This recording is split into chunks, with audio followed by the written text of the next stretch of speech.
discursos que defendem que as mulheres têm direitos demais, que o feminismo é uma ameaça à família, que não existe desigualdade ou opressão de gênero. Falas fáceis de imaginar saindo da boca de um homem, mas que cada vez mais são defendidas por mulheres.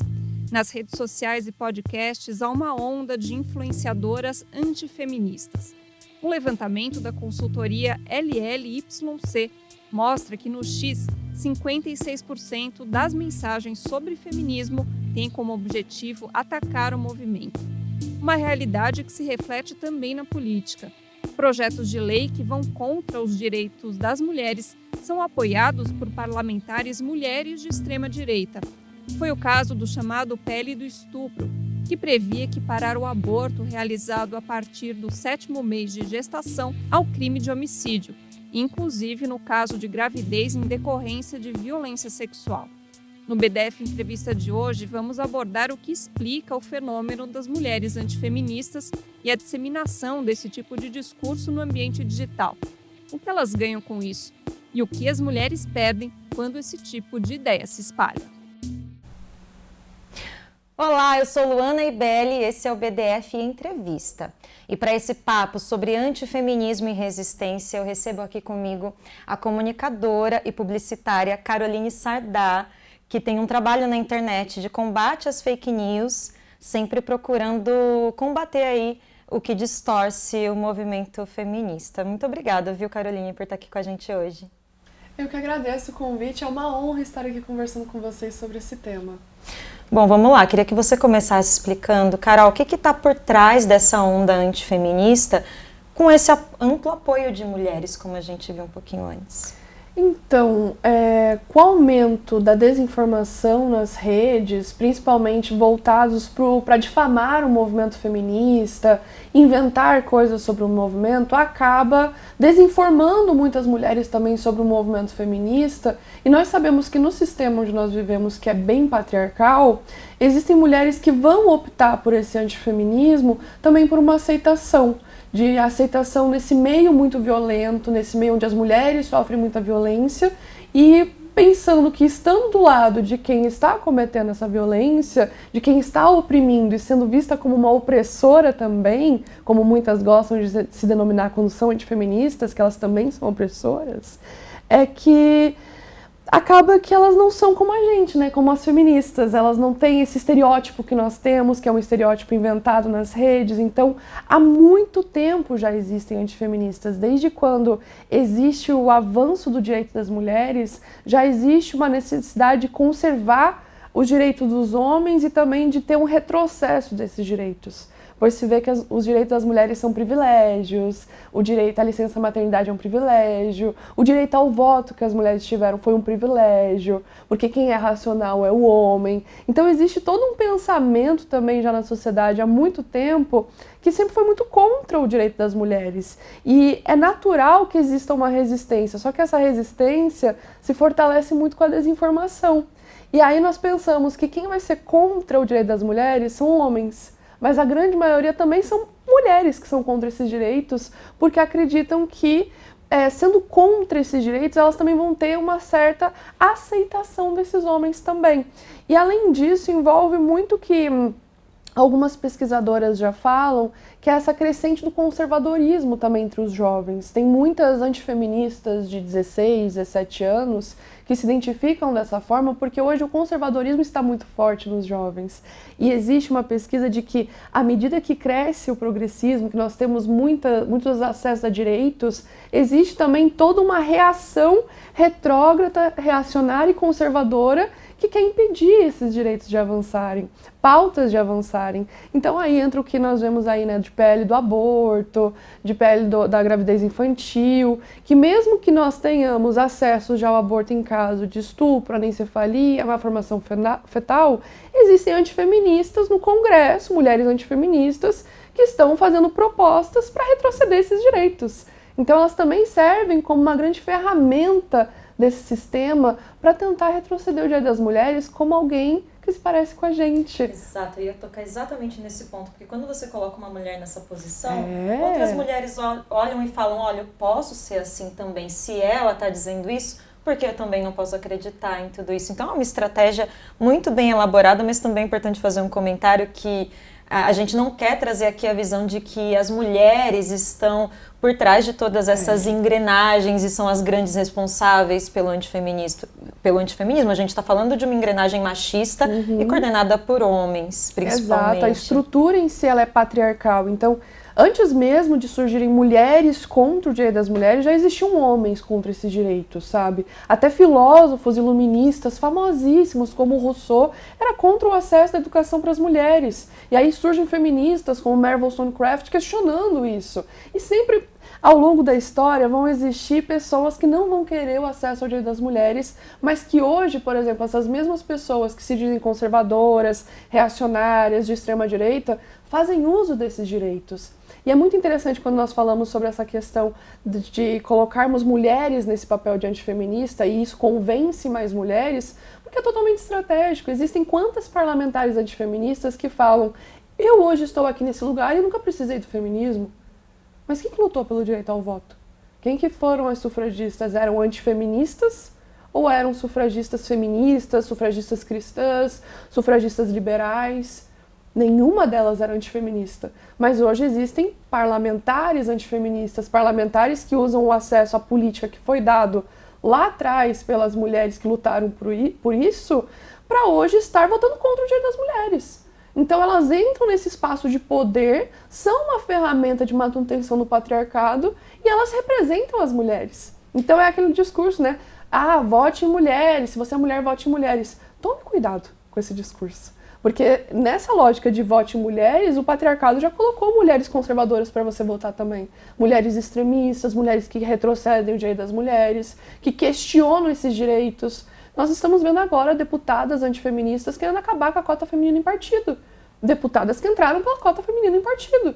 Então, é sempre um retrocesso e você se pergunta por que essas mulheres fazem isso?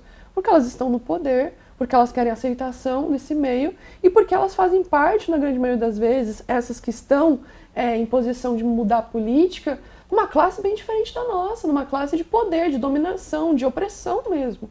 Então elas se sentem bem em fazer isso, sabe? Agora você falou um pouquinho, e eu queria entrar nesse assunto da juventude. Você falou que os jovens estão sendo muito cooptados por esse discurso retrógrado. Eu queria que você explicasse pra gente por que você acha que isso está acontecendo, e aí também faço um comentário junto da pergunta. Eu tenho uma sensação que hoje parece que ser militante, eu vou usar esse termo entre aspas porque a gente sabe que ele também foi esvaziado, é uma tendência ultrapassada, sabe? Aquela coisa, nossa, isso é tão fora Temer. Nossa, mas estou ouvindo o som do tabu quebrando. Pessoas que estão na internet, às vezes, falando desses temas sociais, lutando por algumas causas sociais, são colocadas nesse lugar de militante. E isso parece que virou uma tendência que passou, que ninguém mais quer participar, que virou uma certa alvo de deboche também. Queria te ouvir sobre isso, relacionando com a juventude, e também se isso tem a ver, de certa forma, com o esvaziamento também desses temas, pensando em lógica de algoritmo, ou se a gente está falando realmente de uma escalada conservadora que tem muitos interesses por trás e que estão muito além de interesses individuais. Então, é algo muito cíclico, né? Tem algumas pesquisadoras sociólogas, como a Bruna Camilo e a Camila Galetti, que elas trazem essa análise do porquê que o conservadorismo entre os jovens tem crescido tanto, principalmente esse masculinismo, antifeminismo, incelismo, o extremismo no geral. Porque assim como nós temos momentos cíclicos de avanços na sociedade, existe também as reações, vão ter pessoas que vão querer retroceder. E aí acontece o que nós vimos durante ali, entre 2010 e 2016, um avanço forte dos jovens progressistas, dos jovens quebrando o tabu, dos jovens que começaram a se conectar com o feminismo, que começaram a entender a luta LGBT. E aí nós vemos os jovens mais rebeldes, né? Naquele momento que está todo mundo pensando numa ótica conservadora, os jovens são rebeldes. Agora que nós estamos vivendo numa ótica onde existe muito progressismo na sociedade, muitos avanços do feminismo, do movimento LGBT, movimento indígena, movimento negro, os jovens vão ser rebeldes como? Reacionários. Eles não vão ser revolucionários, como eram no passado, que eles queriam revolucionar essas pautas conservadoras. Não. Agora, o ser rebelde é você ser reacionário, você ser conservador. Porque nas escolas, os colegas vão ser todos adolescentes contrários, né, aos pais, a isso, vamos sair, não sei o quê. O que vai ser diferente no meio dessa galera? Você ser um jovem conservador, você ser um jovem de direita, um jovem patriota, um jovem bolsonarista, um antifeminista. Se todas as meninas defendem o feminismo dentro da sala, mesmo que elas não digam esse termo, eu vou ser diferente, eu vou ser antifeminista. Eu vou ser a rebelde no meio desse povo. Então, existe muito essa visão de quando nós temos a ascensão da extrema-direita, a ascensão do conservadorismo, e isso é cíclico na história da sociedade, acontece também a ascensão dos jovens conservadores, sabe? A mesma situação que nós vemos, por que tem tantos adultos sendo reacionários e tudo mais, os filhos desses adultos também estão virando reacionários. Então, é algo cíclico que acontece na história. É fundamental da gente entender para poder pensar nas estratégias. Agora, gente, o antifeminismo, ele nem sempre se apresenta nas redes sociais como algo raivoso. Na verdade, essas estratégias que buscam ameaçar o direito das mulheres, às vezes se apresentam de uma forma até agradável de se ver. Elas vendem a imagem da família perfeita. Estão sempre impecáveis e se dedicam 100% aos cuidados com o marido e os filhos. Nas redes sociais de vídeos, o antifeminismo tem cara. São as Threadwives, ou esposas tradicionais. Com milhões de seguidores, elas imitam donas de casa estadunidenses dos anos 1950, ou melhor, uma visão idealizada dessas mulheres. Nos vídeos, as Threadwives aparecem preparando receitas complexas. Tem até quem faz sua própria Coca-Cola. Por trás das imagens, muitas vezes idílicas, está a ideologia de que homens e mulheres devem ter papéis diferentes e fixos dentro da família e da sociedade, e uma visão romantizada de que no passado a vida era mais simples e feliz. Pelos números de visualizações e curtidas que os vídeos recebem, parece que essa visão de mundo está ganhando adeptas, principalmente na geração Z. E fica a pergunta: o que leva meninas a se identificarem com essa visão retrógrada do que é ser mulher? Pois é, um assunto que você adiantou um pouquinho antes, né, Carol? Você tem acompanhado esse movimento das Threadwives? Qual que é a sua avaliação de tudo isso? Uma análise muito interessante de observar nas Threadwives é uma questão de classe também. Quando você observa os vídeos das Threadwives, quem são essas Threadwives, não é também só uma questão de classe, mas também de raça. Com certeza.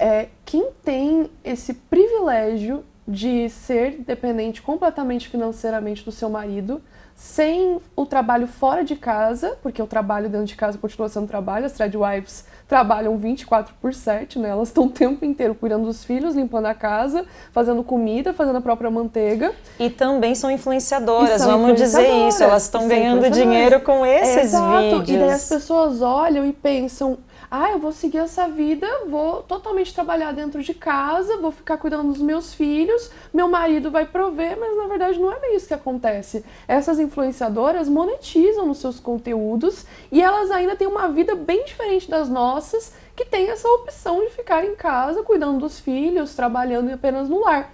E é muito interessante observar como elas não se declamam antifeministas, elas não se declamam conservadoras. Elas pegam um imaginário da mulher conservadora dos anos 80, anos 70, até anos 60 ali, na verdade, que tem toda essa mística feminina da mulher que cuida da casa, que cuida dos filhos, que cuida do marido, que esse é o destino da mulher e que ela está ali sendo super feminina, fazendo tudo aquilo. E é até interessante observar como isso é levado como uma forma de influenciar essas meninas a seguirem esse caminho, mas como que elas vão seguir esse caminho? Como que elas vão chegar nisso? Como que elas vão ser Threadwives? E o que vai acontecer no futuro com uma Threadwives? Porque eu sempre me questiono, e eu já até perguntei para mulheres mais velhas, de 60 a 70 anos, o que elas acham das Threadwives? E elas falam: meu Deus, isso é um terror. Porque assim, quem viveu o passado mesmo ali, quando não tinha toda essa tecnologia que nós temos hoje para produzir manteiga, pão, leite e tudo mais, essas mulheres já viviam uma exaustão. É uma exaustão você estar o tempo inteiro cuidando dos filhos, da casa, fazendo comida, fazendo sua própria manteiga, seu próprio pão. É um desgaste e isso tudo nas costas da mulher. né? Existem comunidades, inclusive na Bolívia, de ultraconservadores, né, os menonitas, que eles têm esse mesmo pensamento, mas essas tradwives, elas não são a mesma coisa que é na internet. Elas são mulheres que não têm acesso à energia elétrica, elas não têm acesso à internet, elas não podem ler, elas não têm acesso à leitura, a única coisa que elas podem é frequentar a igreja, e quem lê a Bíblia para elas é o pastor. Então, essas são as tradwives, essas são as mulheres ultraconservadoras. Se você vai atrás dessas comunidades de realmente mulheres tradicionalistas, que seguem o que era no passado, não tem nada a ver com essas influenciadoras que ligam o seu celular e começam a fazer pão ali na frente da câmera para ter milhões de visualizações e monetizar com aquilo. A gente acha que ela não está trabalhando, mas ela está trabalhando tanto em casa quanto nas redes sociais, monetizando com isso, e quem está assistindo, se influenciando com isso, pensa que não, é só hoje eu largar o meu trabalho fora de casa, ficar em casa cuidando dos meus filhos que meu marido sustenta. Isso que você me fala, me vem na cabeça a palavra escolha, que é muito utilizada por essas influenciadoras para dizer, não, eu quero ter escolha, isso é uma escolha minha, na verdade o que eu estou propondo aqui é uma libertação. E não tem a ver com isso, né? E principalmente, assim, os riscos desses papéis de gênero super rígidos, e vender isso com essa nova roupagem é muito complicado, né? E é o mesmo papel social que nós vemos há séculos. É o mesmo papel voltando, só que em novos formatos. Então, elas fazem uma estética, né, que a gente fala que é a aesthetic também, o que elas fazem, a forma que elas produzem o bolo, a forma que elas fazem a manteiga, como elas romantizam essa vida, sabe? Por isso que eu até retomo que isso é trabalho, porque elas romantizam de uma forma que você pensa que aquilo ali é tudo feito com amor, que aquilo ali é baseado no amor. Mas, na verdade, como já diria Silvia Federici, o que vocês chamam de amor é trabalho não pago. Então essas mulheres estão o tempo inteiro ali trabalhando e romantizando isso para outras mulheres que vão seguir isso, vão se influenciar com isso, vão trabalhar a maior parte do dia sem nenhuma renda, porque elas não vão estar monetizando, que nem as influenciadoras, e vão estar dependentes financeiramente do marido. Elas não falam quais que são as consequências disso. Elas não falam quais são as consequências de você não ter um trabalho fora de casa, de você não ter uma renda, de você depender totalmente do seu marido para tudo, de você simplesmente focar nesse lugar. O problema não é você ser dona de casa. O problema é você romantizar algo sem falar que aquilo é trabalho e que aquilo tem um valor e que aquilo ali não é simplesmente feito por amor e afeto. Porque senão as pessoas romantizam mesmo pensando que aquelas tradwives estão ali sem trabalhar. Não, elas não estão ali sem trabalhar. Elas monetizam nas redes sociais e elas também estão trabalhando dentro de casa, mas elas não são remuneradas dentro de casa para isso. Elas só fazem tudo. Até estética, como você bem disse, né, Carol? E assim, tem até uma coisa um pouco engraçada que aconteceu quando estourou essa bolha das tradwives, que foi a reprodução de outras mulheres tentando fazer esse mesmo estilo de conteúdo e sofrem até um retorno aí negativo nas redes sociais, porque você vê muito evidentemente que elas não se aproximam daquele estereótipo, daquele ideal, vamos dizer assim. Envolve tempo também. Exato, mas você olha ali e você vê, gente, isso não é uma tradwife ou uma esposa troféu, você só está trabalhando muito sem ter acesso a toda essa riqueza, essa prosperidade que é mostrada, essa estética, até acabam se expondo, mas acreditando muito que elas estão naquele papel, que estão romantizando a própria vida, que estão vivendo essa escolha. É interessante notar isso, né? Além da questão, né, do tempo, de quem tem tempo para produzir o próprio pão, para produzir a própria manteiga, sabe? Nós sabemos que o tempo no sistema que nós vivemos hoje ele é muito limitado e que tempo é dinheiro também.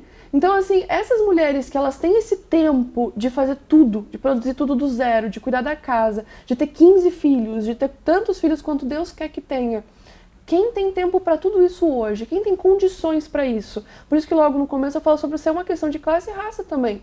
Porque se você for perguntar para qualquer mulher hoje, quantas de nós temos tempo para fazer isso? Sabe? A gente já tem todo um planejamento familiar para ter certinho o tempo também para cuidar dos nossos filhos e ter esse tempo de disposição, enquanto elas não. Elas romantizam você tá cuidando do filho, tá fazendo o seu bolo, com o filho no colo, com um monte de criança correndo, o marido vem, pega um pedacinho e vai embora. Sabe? Tem inclusive uma bem famosa dessas tradwives, que teve uma polêmica recentemente no TikTok, que ela deu uma entrevista, se eu não me engano foi a Ballerina Farm, que ela é uma das mais conhecidas, e poxa, ela era uma bailarina que passou na Juilliard, sabe? Ela deixou a carreira dela como bailarina na Juilliard para ser uma tradwife, para ter tantos filhos quanto Deus quiser, porque ela é aberta à vida, só que ela é esposa de um milionário, sabe? Um dono de agência de turismo. E ela mostra uma vida muito romantizada nas redes, que as pessoas perguntam quem que vai ter essa vida, que mora numa fazenda, né? Bailarina farm por conta disso, né? Uma bailarina que dança na fazenda e que ela não tem os desejos que ela gostaria de ter. Por exemplo, tem uma situação onde ela pede pro marido uma viagem, porque ele é dono de uma agência de viagens, de aniversário, e ele dá pra ela um negócio de catar ovo, um negócio de colocar na cintura pra catar ovo. E ele ainda pergunta pra ela, você não vai me agradecer? Ela só tinha pedido uma viagem, sabe? Ela trabalha o tempo inteiro. Eu acho importante pontuar isso. Ela cuida dos filhos, ela produz a comida, ela tira o leite da vaca, ela pega os ovos. E ela não tem direito a uma viagem, que o marido é dono de uma agência de viagens. E não só isso, mais problemático ainda. Por eles serem tão tradicionais, ela não tem direito à anestesia no parto. Ela não tem direito à anestesia no parto. Tanto que na entrevista, ela espera o momento que o marido sai para falar para a entrevistada que num dos partos, ela esperou ele sair para ela mesma injetar a anestesia nela. Mas Imagina. é um bastidor bastante sombrio que está por trás um desse bastidor mundo sombrio. tão idealizado, Porque né, Carol? é um ideal muito problemático, sabe? Isso tudo tá nas entrevistas, eles até fizeram um pronunciamento falando que não era bem assim, que ele até ajuda em algumas coisas, mas assim, é totalmente diferente, como eu falei na situação das comunidades dos menonitas. Tem até um casal de youtubers que eles foram nesse local, né? E eles mostram como que é as mulheres e os homens dentro realmente, mulheres tradicionais e homens tradicionais. Os homens cuidando da lavoura, das plantações, andando até descalço, as crianças, eles ganham sapatos quando eles passam numa idade, tudo bem tradicional e ultraconservador. Só que essas mulheres, elas fazem tudo, a roupa também das crianças, elas engravidam quantos filhos Deus quiser que elas tenham, elas não têm acesso à energia elétrica, elas só podem usar coisa com gás, elas não têm acesso a isso tudo, e aí você se pergunta, tá, e aí, essas mulheres têm acesso ao que então? Se elas passam o tempo inteiro servindo. Ali elas só estão servindo. Quando nós saímos das mulheres influenciadoras, que são as tradwives que vendem a estética, é uma coisa. Mas quando você vai na prática das comunidades de mulheres ultraconservadoras e vê o que é uma tradwife mesmo e como ela vive aquilo, gente, faz tudo. Tanto que existe uma pergunta que o pessoal fez assistindo essa viagem, que foi, legal, a mulher ela faz a roupa, ela tira o leite da vaca, ela pega o ovo, ela faz a manteiga, ela faz o pão, ela cuida dos filhos. O que os homens fazem na comunidade? Pois é, e só para fechar esse assunto, Carol, essa realidade está muito diferente do que é mostrado nas redes sociais, e isso tem total relação com a lógica de algoritmos. Vamos entender um pouco o que está por trás desses feeds. As redes sociais, nascidas como um reduto da liberdade de expressão que conectaria o mundo, se transformaram num depósito de desinformação, ódio e preconceito. A raiz dessa engrenagem se chama algoritmo, uma fórmula matemática usada pelas Big Techs para estruturar a engenharia das redes sociais. Ela é aplicada na prática na construção de um método que filtra, seleciona e sugere conteúdos conforme a identidade, preferências e localização do usuário. Funciona assim. É como se cada clique no seu computador ou celular se transformasse numa pegada e, com base nela, o sistema direciona outras publicações parecidas. Mas o processo, aparentemente neutro e matemático, sofre uma interferência nada sutil. Para funcionar dessa forma, as redes sociais negociam esses dados e a nossa atenção.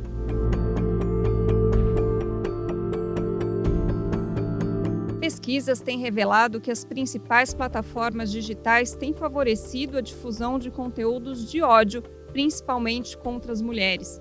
Perfis mantidos por entidades de extrema-direita produzem conteúdos ofensivos contra personalidades feministas, promovendo desinformação e distorcendo fatos.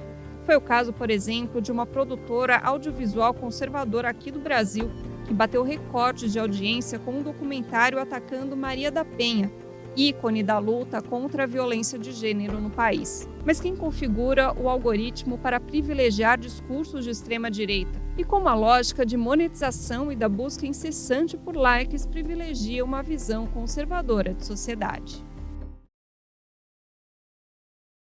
Especializado nessa questão de como os algoritmos e toda essa lógica que a gente acabou de explicar favorecem esses discursos antifeministas. Queria que você comentasse pra gente.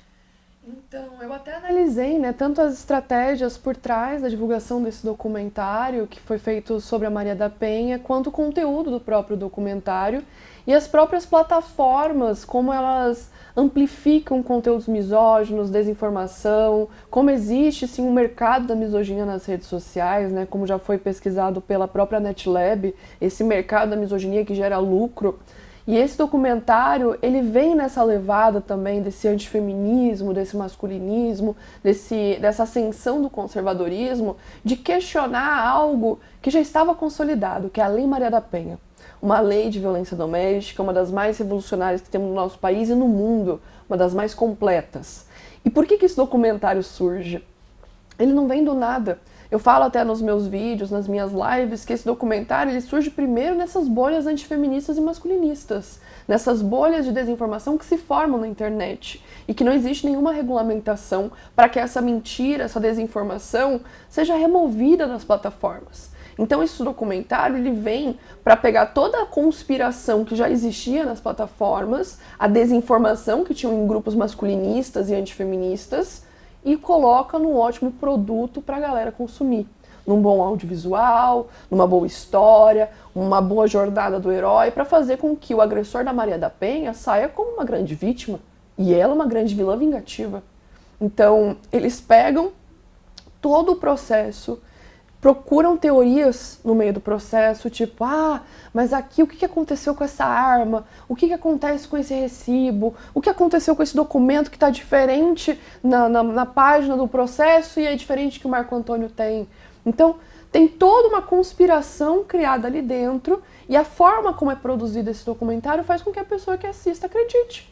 Porque tanto a informação da Maria da Penha, ela não está muito completa na cabeça das pessoas. Elas sabem que existe a Lei Maria da Penha, que é uma lei de violência, mas algumas nem sabem que a Maria da Penha está viva, que a Maria da Penha ficou paraplégica, não sabe as histórias que tem no processo, isso não é amplamente divulgado. Nós não temos esse acesso à informação nas escolas, nos ambientes de trabalho, nas empresas, ninguém sabe exatamente o que acontece nisso. E é aí que floresce a desinformação. Se as pessoas não sabem, então eu vou te explicar de uma maneira conspiratória, eu vou gerar dúvidas na sua cabeça. E não apenas gerar as dúvidas, mas responder as dúvidas também. No formato que eles fazem o documentário, se cria a conspiração, você se enche de dúvidas sobre a Lei Maria da Penha, dúvidas criadas por masculinistas nos grupos, né, que são contra o direito das mulheres e a favor do direito dos homens, e você começa a se questionar se realmente a Maria da Penha falou a verdade ou não. E aí entra uma questão de crença, né? De acreditar ou não. Só que o processo da Maria da Penha não parte de uma crença, ela partiu de uma checagem mesmo de os autos do processo, quem foi o júri, quem foi a perícia, quem foi a balística, o que foi feito em cada coisa. Isso passou por um processo. Tanto passou por um processo que o Marco Antônio foi condenado e o Brasil também foi condenado pela OEA pela forma que tratava a violência doméstica no Brasil e o caso da Maria da Penha.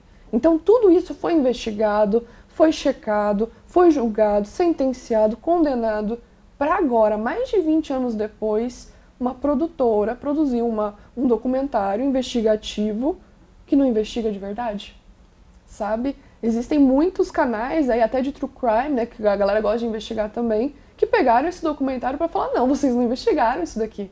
Né? Tem uma investigação criminal que fez essa análise também. Eles mostraram, não, a gente vai chamar peritos aqui para ver os autos do processo junto com a audiência, porque tem um compromisso com a verdade. Diferente desse documentário, que tem compromisso com a desinformação. Não dá nem pra chamar de documentário, pra falar a verdade, né, Carol? Até o nome foi distorcido. A gente chama só pra respeito, assim, né, de, documentário. Mas não, vamos dizer que é só um episódio aí dessa investigação paralela que eles fizeram, que até o nome já é curioso, né, investigação paralela. Isso já deveria gerar uma dúvida em quem tá assistindo, de, poxa, se é paralelo, então não é a verdade. Né? Se é uma teoria, se vai partir de conspirações, de ideias, não está partindo, então, da verdade. E ainda é mais perigoso quando nós percebemos a construção da narrativa, né? Como eu parto da publicidade, da propaganda, da comunicação mesmo, o que me chocou foi o tempo que eles dão para a narrativa sobre a Maria da Penha, que eles explicam o que está no Instituto e tudo mais, são mais ou menos 15 minutos de um episódio de 1h e pouco, e o restante inteiro é a versão do Marco Antônio, do agressor. A versão do Marco Antônio inteirinha sendo intercalada por um psicanalista, por um advogado, por uma antifeminista, por uma mulher antifeminista no meio de todos esses, e também pelo próprio Marco Antônio. E outro que é o defensor do direito dos homens, do Instituto do Direito dos Homens, que tem, né, um pedido de medida protetiva da ex-mulher. Então, esses são os entrevistados que estão ali para corroborar com a narrativa do Marco Antônio. Perigoso, né? É perigoso, e não só perigoso, não é algo que foi espontâneo, que foi colocado ali sem um interesse por trás, Carol. E você fala isso nos seus vídeos, que não é o interesse simplesmente de trazer essa visão para as pessoas. Existe um interesse político de mexer e retroceder em direitos que já são conquistados, né? Exato, de retroceder artigos da própria Lei Maria da Penha. Existem antifeministas, se eu não me engano é a própria Carol de Tone, que é uma das antifeministas que tem um projeto de lei para mudar o artigo 5º da Lei Maria da Penha, porque ela fala que não existe definição de direito sexual e reprodutivo. Sendo que essa definição existe, desde 1900 lá vai bolinha. Então, tirar dentro da Lei Maria da Penha direito sexual e reprodutivo da tipificação de violência sexual, que o homem não pode afetar o seu direito sexual e reprodutivo, é o quê? Mexer na Lei Maria da Penha é o quê? A partir do momento que você começa a questionar a Lei Maria da Penha, os deputados, deputadas, antifeministas, conservadores, vão se ver na liberdade de modificar a lei. Porque a primeira coisa que você faz para mexer numa legislação como a Lei Maria da Penha, que envolve violência doméstica, é mexer no pensamento das massas. Porque todo mundo pensa, não, a Lei Maria da Penha é importante, é uma lei de violência doméstica. Isso era um consenso praticamente na nossa sociedade. E que nos últimos anos, com a ascensão dessa extrema-direita e com essas desinformações sobre a Lei Maria da Penha, sobre feminismo, sobre a lei de violência doméstica, eles começam a ver oportunidades de retroceder pautas. Então não é orgânico, é uma produtora que está ali realmente para produzir uma narrativa que vai fortalecer um lado político. Não é uma coisa imparcial, como as pessoas falam, é extremamente parcial. Tanto que é parcial que a pessoa que está sendo entrevistada é o Marco Antônio. Então, ou seja, a gente está falando aqui que a desinformação, ela tem um objetivo muito específico, que é uma estratégia para que a gente combata, no caso o outro lado, combata direitos que já estão mais do que conquistados. Então é disso que a gente está falando aqui. A desinformação, ela é uma estratégia, é por isso que a gente precisa entendê-la e combatê-la também. Agora, Carol, óbvio que existe um sistema também que favorece isso, financiamentos, enfim, e aí eu te pergunto, qual é o papel das plataformas nisso tudo? Porque a gente está falando de informações mentirosas, como você bem falou aqui, tudo isso já foi mais do que provado. Foi condenado o agressor de Maria da Penha, então tá tudo lá, tá tudo já definido. E aí, como que a gente responsabiliza as plataformas que continuam divulgando informações falsas e valorizando esse tipo de conteúdo? Porque o formato que você coloca aquela informação ali, ele parece ser muito mais importante do que o conteúdo. Isso é bem complexo. Então, partindo primeiro desse ponto sobre a questão de ser estratégia, sim, é uma estratégia, ela não surge no Brasil, ela surge nos Estados Unidos com o uso de conspirações para mexer em política. Isso já era uma estratégia fortalecida na política dos Estados Unidos. Quando vem para o Brasil, ela vem bem reformulada. Deixa eu só tomar uma aguinha. Que ela vem bem reformulada no sentido de inserir a conspiração no debate público para as pessoas primeiro terem acesso à desinformação e depois verem um projeto que soluciona essa desinformação. Então se inventa alguma coisa para depois tu solucionar aquilo. Quem trouxe muito essa estratégia nos Estados Unidos foi o Steve Bannon, que ele sempre falou assim, encha a zona de abobrinhas, que é isso que as pessoas vão tentar debater enquanto nós fazemos outras coisas por trás. Tanto que a gente viu isso no Trump, que nas primeiras semanas ele decretou um monte de coisa que a mídia não tinha nem condições de falar sobre aquilo. Enquanto isso, ele fazia os outros projetos por trás. Então, a gente fica debatendo a desinformação enquanto eles estão fazendo outras coisas por trás também. A desinformação é para inundar o debate. É basicamente isso que o Steve Bannon fala. Inunde o debate com desinformação, você vai fazer com que as pessoas não foquem na verdade. Coloque no meio de uma verdade 5 mentiras, que as pessoas vão acreditar nas 5 mentiras porque você falou uma verdade. Isso é estratégico, isso não é nada orgânico. E aí traz isso para a política brasileira numa forma de realmente alienar o povo.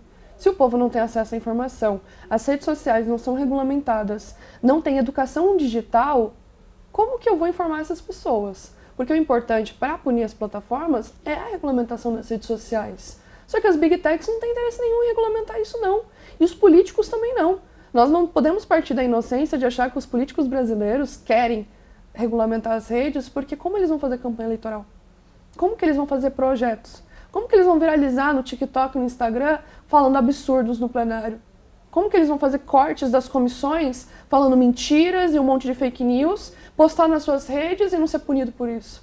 Sabe? Envolve muito essa questão e por isso que a importância da regulamentação das redes, mesmo a gente sabendo que os políticos não vão ser a favor disso, porque isso afeta a campanha deles, o marketing político deles, que se baseia nessas estratégias, como o próprio Steve Bannon faz nos Estados Unidos e trouxe também para cá, utilizado muito pelos bolsonaristas que também têm ele como guru, acaba pensando o que fazer além disso, além da regulamentação. Se os políticos não vão votar, o que mais a gente pode fazer? Educação digital.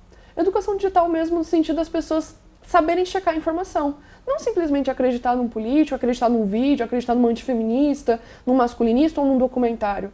Mas aprender a checar. Eu aprendi a checar informações só na faculdade. Eu aprendi na área de metodologia de pesquisa como que era para você enxergar o que é verdade, o que é mentira, qual que é o artigo acadêmico que você usa e o que é blog com desinformação, sabe? Isso a gente aprende na faculdade. Mas isso deveria existir desde as escolas, deveria ter nas empresas, deveria ter educação feita pelo próprio governo, sabe? Das pessoas entenderem como checar fato, mentira. Porque hoje o trabalho está sendo... Essa regulamentação tem sido feita pelos próprios jornais, de checagem, de se é fato ou se é mentira. E isso acaba também colocando a responsabilidade de checagem apenas nos jornais. E daí até mesmo as pessoas duvidam dos jornais. As pessoas são incentivadas a duvidar da mídia, da imprensa. Então, como que o jornal vai fazer essa checagem se a pessoa é incentivada a não acreditar no jornal, mas acreditar no WhatsApp? Pois é, isso que você trouxe pra gente, eu também tô precisando tomar uma aguinha, mas a gente vai tomar água enquanto a gente entende o próximo tema que a gente vai debater aqui. Todo esse contexto faz a gente pensar e ter uma postura um pouco derrotista. Será que tem jeito? Será que a gente pode fazer alguma coisa para mudar essa realidade? Vamos ver. Em meio à avalanche de desinformação e ataques ao feminismo, o movimento segue vivo e mais criativo do que nunca. Nas ruas, nas universidades e nas redes sociais. Mulheres têm ocupado a internet com conteúdo crítico, educativo e acessível, muitas vezes enfrentando ataques coordenados, mas sem recuar. O desafio é grande. Os algoritmos nem sempre favorecem quem quer explicar, mas sim quem provoca e desinforma. Mesmo assim, vozes como a de Caroline Sardá têm conseguido furar bolhas e provocar reflexão, com vídeos que desconstroem mentiras e aproximam o feminismo da vida cotidiana.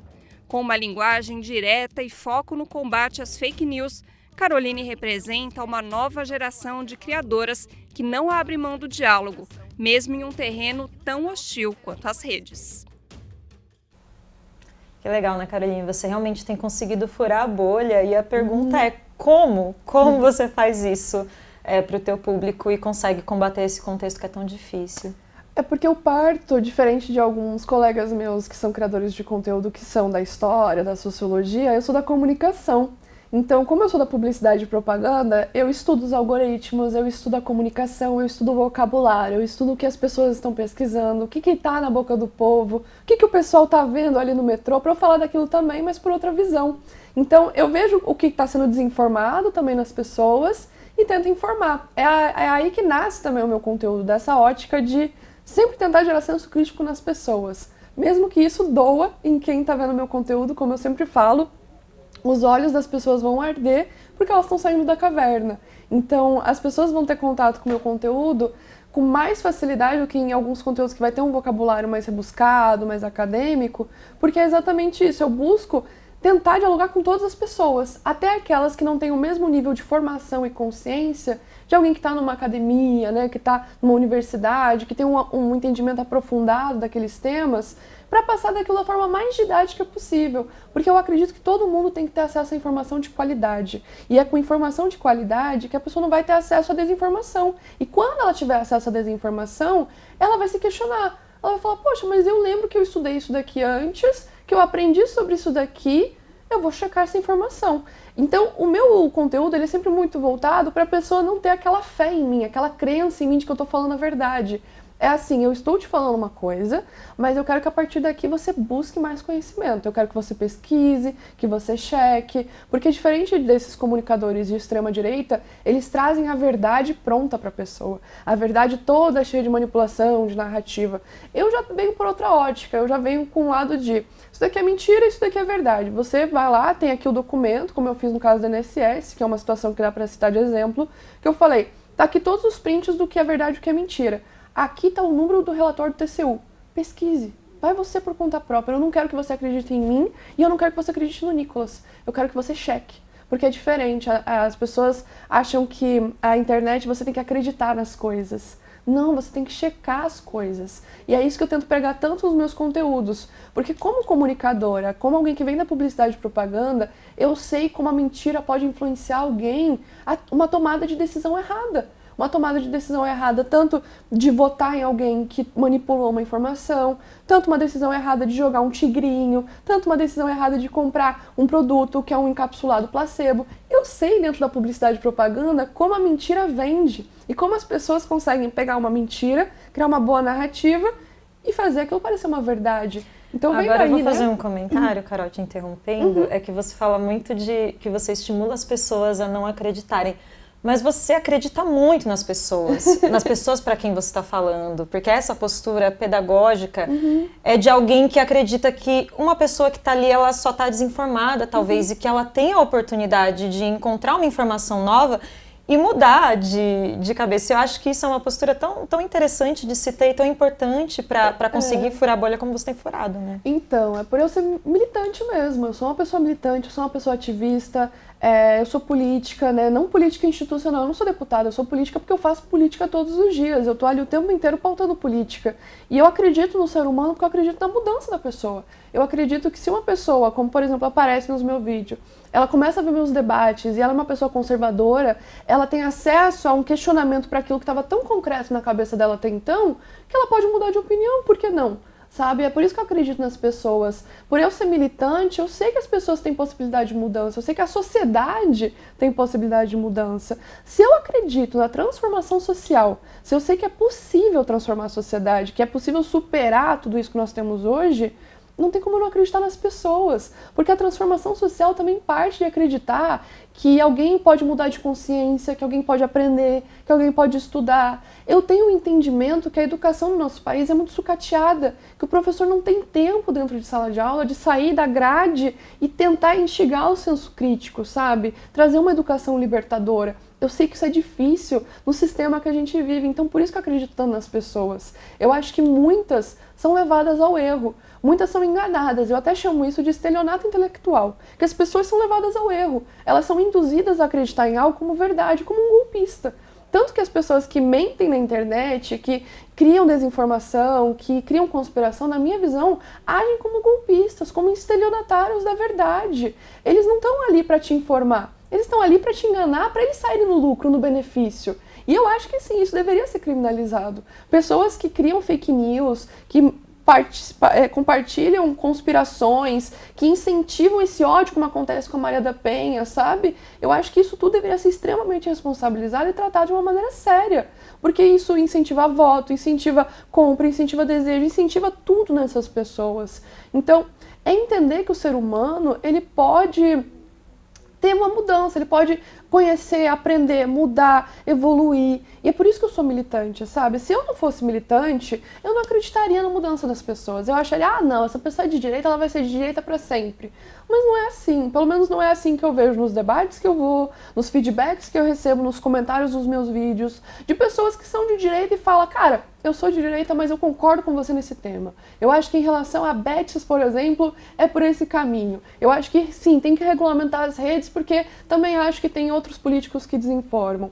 Eu acho que é sobre também saber como se comunicar com essas pessoas, como chegar nelas, sentir a dor dessas pessoas. Porque essas pessoas têm muitas dores no dia a dia e elas querem saber respostas para isso.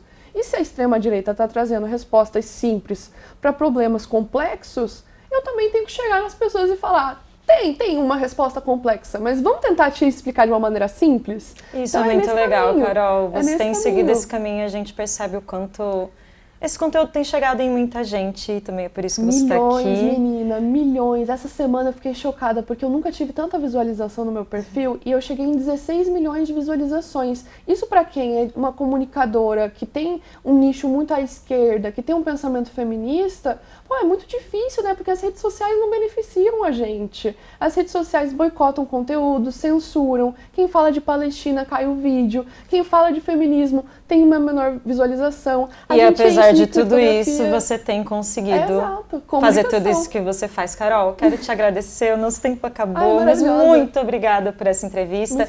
E fica assim, essa mensagem de esperança que a gente pode sim furar a bolha, pode sim acreditar nas pessoas e fazer um mundo melhor e não ter tantos retrocessos. Muito obrigada e até uma próxima, viu? Até, gente. Muito obrigada. E eu agradeço e vamos lembrar que se a gente quer a transformação social, temos que acreditar também nas pessoas. É isso. Bom, e aqui a gente encerra esse BDF Entrevista. Até uma próxima. Tchau!